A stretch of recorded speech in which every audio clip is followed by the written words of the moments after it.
لیکن کہنے کی بات یہ ہے کہ اسلام آباد کے اندر سیکیورٹی بڑھا دی گئی ہے. عیسیٰ نقوی صاحب نے ایسے کچھ دن پہلے ایک ویلاگ کے اندر یہ خالی انہوں نے اشارہ کیا تھا. انہوں نے کہا سیکیورٹی اس لیے بڑھائی گئی ہے تاکہ اطلاعات ہیں اسلام آباد کے اندر بھی خدا نخواستہ ایسی صورتحال بن سکتی ہے. لیکن اب یہ پرومیننٹ انگریزی اخبار لکھ رہا ہے کہ سوئسائڈ بمبر باقاعدہ سے اس کے پاس جیکٹس وغیرہ موجود ہیں, سارا سامان موجود ہے, اور وہ لاہور کے اندر یہ ساری چیزیں کرنے والا تھا, اور جو دوسرا بندہ تھا وہ وہاں سے بھاگ گیا ہے. C T D arrest 10 terror suspects. The force یعنی کہ پوری پاکستان کے جو ادارے ہیں وہ فلی ان ساری چیزوں کے اوپر کام کاج کر رہے ہیں اور آگے بڑھ رہے ہیں. ناظرین دوسری طرف یہ ابھی سے 1 گھنٹہ ڈیڑھ کی خبر ہے, پشاور کے نہائی علاقے آرمڑ میں مدرسے میں دھماکہ, اور یہ بڑی پرومیننٹ شخصیت ہے مفتی منیر شاکر, یہ شہید ہو گئے. یہ بڑی پرومیننٹ شخصیت ہے, یہ بہت بڑے عالم دین ہیں, اور مفتی منیر شاکر کی شہادت امت مسلمہ کے اتحاد کے لیے ایک ناقابل اطلافی نقصان ہے, اور یہ دہشت گردی کا بزدلانہ حملہ ان پر کیا گیا ہے اور انہیں شہید کر دیا گیا ہے. تو ہمارے علماء کرام کے اوپر لگاتار دھڑا دھڑ حملے ہو رہے ہیں, افطاری کے بعد ہو رہے ہیں, جمعے کی نماز کے بعد ہو رہے ہیں, اور یہ شہید ہوتے جا رہے ہیں. یہ بڑی پرومیننٹ پرسنالٹیز ہیں جن کے اوپر یہ سب کچھ ہو رہا ہے, اور یہ ساری صورتحال پاکستان کے اندر بنی ہوئی ہے, لیکن ہم کچھ اور سوچ رہے ہیں. اب یہ جو مفتی منیر شاکر ہیں ان کے بارے میں بتایا جا رہا ہے کہ پشتون قومی جرگہ کے سرکردہ رکن تھے, پختونخوا سرزمین پر امن چاہتے تھے, اور شدید طالبان مخالف اور شدید کسی بھی طرح کی خدا نخواستہ جو لوگ ماحول بناتے تھے ان کے یہ خلاف تھے. بڑی پرومیننٹ شخصیات تھی, لیکن انہیں بھی شہید کر دیا گیا ہے, اور لاہور کے اندر بھی یہ ساری صورتحال بنی ہے. اب ناظرین جو دوسری خبر ہے, یہ خبر ہے جناب جو جعفر ایکسپریس ہائی جیک ہے, یہ جو اس کے آفٹر شاکس ہیں یا جو اس کے سوالات ہیں وہ مزید پاکستان کے اندر اٹھنے شروع ہو گئے ہیں. اس کے بارے میں نجم سیٹھی صاحب نے بھی بات چیت کی, جاوید چودھری صاحب نے بات چیت کی, اور دونوں نے یہ بات چیت کی کہ کیا وہ جو دہشت گرد تھے وہ کچھ لوگوں کو یا آفیشلز کو اپنے ساتھ لے کر گئے ہیں. یہ سوال اپنی جگہ پر موجود ہے. نجم سیٹھی صاحب بھی کہہ رہے ہیں اور جاوید چودھری صاحب تو یہ کہہ رہے ہیں 60-70 بندہ شاید وہ اپنے ساتھ لے کر گئے ہیں. اب جو دوسری جانب سے انڈین میڈیا جو پروپیگنڈا کر رہا ہے, اور ظاہر ہے وہ پروپیگنڈا ویڈیوز باقاعدہ سے جاری کر رہے ہیں, اور جو بی ایل اے ہے وہ بھی پروپیگنڈا ویڈیوز جاری کر رہی ہے. بی ایل اے جو پریس ریلیز جاری کر رہی ہے اس کے اندر یہ کلیم کر رہی ہے کہ 214 بندے انہوں نے مارے ہیں, یعنی 214 بندوں کو انہوں نے شہید کیا ہے, اور وہ یہ کہہ رہے ہیں کہ باقی اور مزید ہمارے پاس موجود ہے. انڈین میڈیا بھی اسے بڑا چڑھا کر بیان کر رہا ہے, اور پھر جو بی ایل اے ویڈیوز جاری کر رہا ہے وہ پروپیگنڈا ویڈیوز جاری کر رہا ہے, یعنی باقاعدہ سے پروپیگنڈا ویڈیوز جیسے بنائی جاتی ہیں, فلمائی جاتی ہیں, جہاں پر آفیشلز کو اپنے ساتھ بٹھا کر گنے ان کے سروں کے اوپر رکھ کر ایک باقاعدہ پروپیگنڈا کیا جاتا ہے. یہ باقاعدہ سے پروپیگنڈا کر کے وہ ویڈیوز جاری کر رہے ہیں, لیکن پروپیگنڈے کو اپنے ایک نیریٹو کے ذریعے کاؤنٹر کرنا ہوتا ہے. اب ہمارے پاس نیریٹو کون سا ہے, یعنی نیریٹو جو بنے گا وہ ٹیلی ویژن کے ذریعے, وہ میڈیا کے ذریعے بنے گا. پی ٹی وی کے اوپر وہ جو ٹھلے ہیں وہ نہیں بنا سکتے. پاکستان کا پرائم ٹیلی ویژن بنائے گا, پرائیویٹ نیوز چینلز بنائیں گے, پاکستان کا سوشل میڈیا بنائے گا, پاکستان کے یوٹیوبرز یا سوشل میڈیا کے اوپر جن کا امپیکٹ ہے, یا جو نیوز پورٹلز ہیں, نیوز ویب سائٹس ہیں, وہ بنائیں گے. لیکن ہو کیا رہا ہے, پاکستان کے پرائم ٹیلی ویژن کے اوپر جو صحافی ہیں منہ ٹیڑھا کرتے ہیں, منہ ٹیڑھا کر کے پھر منہ سے ان کے جھاگ نکلتی ہے.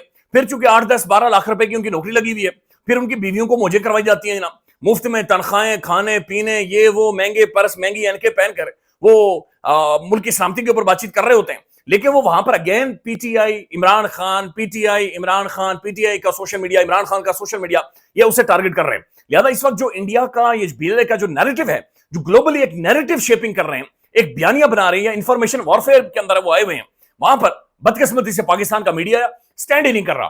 میرے خیال میں ایسے ٹائم پر صرف اور صرف ایک پلیٹ فارم ہے جہاں سے یہ ساری چیزیں کاؤنٹر ہو سکتی ہیں, اور وہ تحریک انصاف کا سوشل میڈیا ہے. یہ وہ سوشل میڈیا, اس کے اندر اتنی سخت ہے, اس کے اندر اتنا تپڑ ہے, اس کے اندر اتنی جان ہے, اس کی اتنی بین الاقوامی سے ہے کہ انڈین میڈیا کی اس پروپیگنڈے کی دھجیاں اڑا سکتا ہے, لٹرلی دھجیاں اڑا سکتا ہے, اور وہ کام کر بھی رہا ہے, اور اسے مزید کرنا چاہیے. لیکن مسئلہ یہ ہے کہ پاکستان کے اندر کے جو سیاستدان ہیں, جو پولیٹیشنز ہیں, پاکستان کے پارلیمان کے اندر جو ڈسکشن گفتگو ہوتی ہے, اور پاکستان کے اندر جو حالات بنے ہوئے ہیں, اس کے بعد جو ان کی توجہ ہے اس وقت وہ پاکستان کے انٹرنل میٹرز, اور پاکستان کے اندر جو رول آف لا, قوانین کی خلاف ورزی, جو مار دھاڑ ہے, پھر جس طریقے سے جو جناب سرفراز بھگتی ہیں انہوں نے ڈس اپیئرنس کے اوپر بات چیت کی ہے, لہذا وہ اس طرح سے فوکس نہیں کر پا رہا جس جگہ فوکس کرنے کی ضرورت ہے. نہیں تو یہ جو نیریٹو ہے یہ بہت خوفناک قسم کا انڈیا نیریٹو شیپ کر رہا ہے, اور بڑے خوفناک قسم کے سوالات ہیں جو کہ ہر طرف جنم لے رہے ہیں, اور مزید بلکہ اس کے اوپر سوالات اٹھتے جا رہے ہیں. میں اس کے اوپر کچھ ایک چیزیں آپ کے سامنے رکھتا ہوں. اختر مینگل صاحب نے سوشل میڈیا پر آ کر لکھا ہے, ابھی اختر مینگل صاحب ہو گئے, یہ وہ شخصیات ہیں جو قومی اسمبلی کے ممبرس تھے, پارلیمنٹ میں بیٹھتے تھے نا, قومی اسمبلی میں کھڑے ہو کر تقریریں کرتے تھے.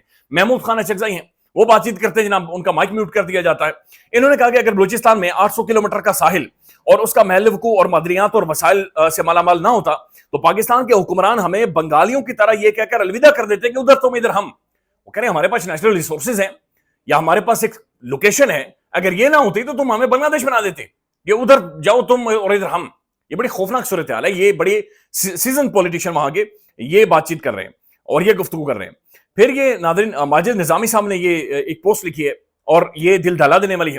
یہ لکھتے ہیں ہاتھیوں کے جنگ میں بیچاری گھاس پستی ہے. جعفر ایکسپریس حملے میں مارا جانے والا 30 سالہ یاسر ہری پور کا رہائشی تھا. ابھی خوفناک کہانیاں سنیں. افغانستان کے ایک سریا فیکٹری میں یہ بندہ کام کرتا تھا.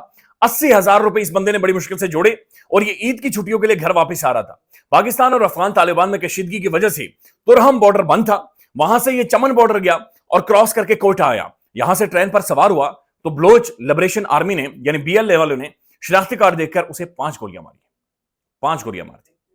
80,000 کی جو جمع پونجی تھی یعنی اس کا کیا کرنا تھا وہ بھی لوٹ لی. لاش واپس لانے کے لیے گھر والوں کے 2 لاکھ روپے لگ چکے ہیں. ذمہ دار کون ہے؟ تو یہ انہوں نے بلا تفریق سب کو مارا ہے اور بڑا خوفناک قسم کا یہ واردات ہے جو کہ ڈالی گئی ہے. خبریں آ رہی ہے محسن نقوی صاحب کو فارغ کیا جائے گا اور یہ ضروری ہے.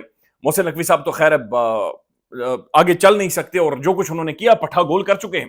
اس سے زیادہ پٹھا گول نہیں کر سکتے، لہٰذا اب انہیں فارغ کرنا چاہیے کیونکہ پیچھے کچھ بچا نہیں ہے. ناظرین یہ ہماری عدالتوں کا جواب بھی دیکھ لیں آپ، عدالتیں کیسے کام کر رہی ہیں. یہ سندھ ہائی کورٹ سے اسلام آباد ہائی کورٹ ٹرانسفر ہونے والے جج ہیں، یعنی انہیں ٹرانسفر کر کے اسلام آباد لایا گیا ہے. یہ جسٹس خادم حسین سمرو ہیں. انہوں نے PTI رہنماؤں جنید اکبر، رؤف حسن کی عمران خان سے ملاقات کی درخواست ناقابل سماعت قرار دے کر خارج کر دی ہے. یعنی صرف خان سے ملاقات کے حوالے سے تھی. اور اسی دوران ایک اور بڑی ڈیولپمنٹ ہوئی ہے، اس کو بلکہ ٹویٹ بھی کیا ہے ابوذر سلمان نیازی صاحب نے. جج صاحب نے اپنے فیصلے کے اندر لکھا کہ 10 مارچ کو ابوذر نیازی نے عمران خان سے ملاقات کی ہے. جسٹس خادم حسین کا فیصلہ یہ جسٹس خادم صاحب نے لکھا ہے. ٹھیک ہے جناب سمرو صاحب نے. اسلام آباد ہائی کورٹ کے جج نے جیل سپرنٹینڈنٹ کے بیان کو درست مانتے ہوئے درخواست خارج کر دی. یہ بالکل جھوٹ اور غلط ہے. میں نے مارچ کے مہینے میں خان صاحب سے ملاقات ہی نہیں کی ہے. ابوذر سلمان نیازی یعنی جیل سپرنٹینڈنٹ نے یہ کہا کہ 10 مارچ کو ابوذر نیازی نے عمران خان کے ساتھ ملاقات کی ہے. اب جج صاحب نے اس بات کو ٹھیک مان کر درخواست خارج کر دی ہے، لیکن اب ابوذر سلمان نیازی صاحب یہ کہہ رہے ہیں کہ یہ جھوٹ بول رہے ہیں، میں مارچ کے مہینے میں تو ملا ہی نہیں ہوں، یعنی مجھے تو پتہ ہی نہیں ہے یہ سب کچھ ہوا کب ہے. خیال رکھیے گا، اپڈیٹ کریں گے. اللہ حافظ.